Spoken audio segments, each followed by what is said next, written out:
Hey guys, welcome back. Bolt Spider here, and today we're going to be discussing a card, and this card is Shaddoll Winda. Now, Shaddoll Winda is a fusion monster for the Shaddoll deck, and it is used co-tangentially with the whole entire Dogmatica invoked Shaddoll deck. Now, a lot of the player base are pretty much up in roar saying this card needs to get banned, and overall, I don't agree with them because every year the same people come out and say, oh, Shaddoll Winda needs to get banned. Shaddoll Winda needs to get banned every single time it pops up. And there's some proof. When Orcus played Shaddoll Winda, they can just instant fusion at their end of the combo and have a ding to protect it for the next turn. And they still have another protection on the card. Then, last year, we had Shaddoll invoked. People were saying, oh, Winda needs to get banned because it is so oppressive. And this year, they're doing it again, and invoked Shaddoll Dogmatica has been in the format ever since it started. All I have to say is that these people are just crying wolf, and overall, it's not a lot of fun. But my thoughts on this matter. It does need to be banned because when you look at everything, we have the spot removals to get rid of the cards and things to stop this from happening, like El Shaddoll or Shaddoll Schism is the main card that summons this during your opponent's turn. We have things like Mystical Space Typhoon, Twin Twister, and a lot of other quick play type destruction spells that we can use to destroy the Shaddoll Schism. And people aren't realizing, hey, if there is a problem in the format, because we're now in a way of the game where people are playing more traps, that you should be running multiple ways of destruction as well. Now, this does hurt deck building a little because you have to factor in hand traps and traps and staples now. Depending on the deck, you can run all of them. And this is why older deck building was way better than newer deck building, because they could run counters to every single deck and run the efficient amount of hand traps and the correct amount of traps to play the game. Overall, Shaddoll Winda, in my opinion, is a card that is fine, and you just need to learn how to play the counters. Like, they flip Schism during they flip this card. And during the main phase, they get to fusion summon, so they flip it and attempt to activate it. Then you chain your removal like Twin Twister, MST, Typhoon to get rid of it. But if you don't have that, and you have something else, or even Ghost Bell works, because it banishes cards from the field or graveyard. Ghost Bell is one of the best cards against this card, and it's a hand trap. And if they have a Winda out, what you do is run Kaijus. Or you can run things like Raw Sphere Mode. Or you can do Dark Rule and no more. Or you could just imperm straight off the bat. There's ways to get around it. Now, a lot of these people that are saying Winda to 0, they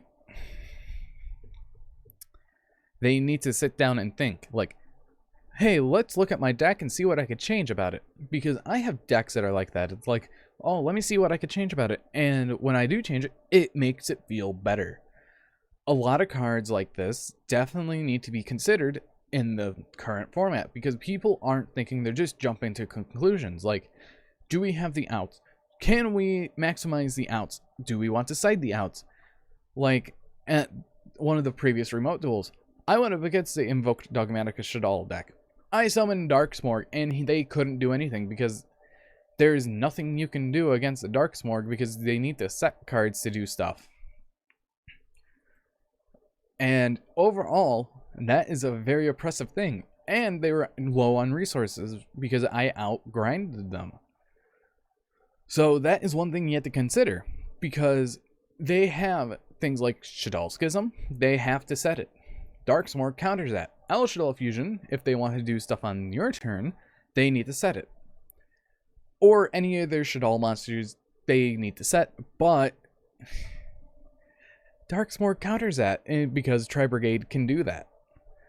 Overall, people are just over panicking and not thinking before they're like crying out. Now, I understand crying out things like VFD because that card is oppressive. This card isn't really oppressive. It is Vanity's Emptiness, but with a card destruction prevention. You could easily just attack over it. Sure, they could get a second one out, but when you drop a Pankratops and you kaiju it and they summon out another one, you could just summon out your kaiju and swing over the Winda. Or, like I said previously, you could chain to their initial schism. But overall, is Shaddoll Winda ban-worthy? No.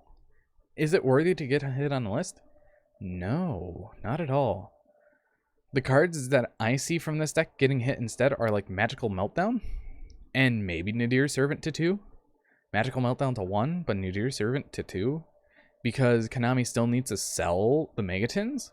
And why hit something that will be in the Megatins to 1 than actually putting it on the list? They want to sell these cards as much as they can, but putting Nadir Servant to 2 hits a power and consistency of the deck because you go, oh, Nadir Servant, send Apicalone, get my Ecclesia. Cool, I get a Schism. Then I just do other things. Then I summon out my Dogmatica Ecclesia to get Dogmatica Punishment. I set the Schism in another card and pass. During your main phase, I'm going to activate Schism after you do something, and then I'm just going to go Winda. Overall, the pieces that do need to go, most likely is going to be Nadir Servant and Magical Meltdown, because those are the two pieces that you cannot search in those two engines, because Alistair gets your Invocation shuffles back, gets the Alistair back, and then Nadir Servant gets everything but itself. You can't search Nadir Servant. I think this is why Konami made cards like these, so they are excluded out of the deck, of the archetype, so you can't search them. So things like Nadir Servant, Magical Meltdown, Cursed Eldland, and all those cards that aren't searchable are most likely gonna get hit, because that's how they planned it in the past. And sure, Invoked has gone unchecked for 6 years about, but I think it's finally time for them to go as well. But my final verdict on this topic, Winda is not a problem. You just have to play smarter and play better. But anyways, hopefully you guys did enjoy, and I want to hear your guys' sides on this. Should she get banned or not? But anyways, I've been Bolt Spider. See you guys in the next video, and goodbye.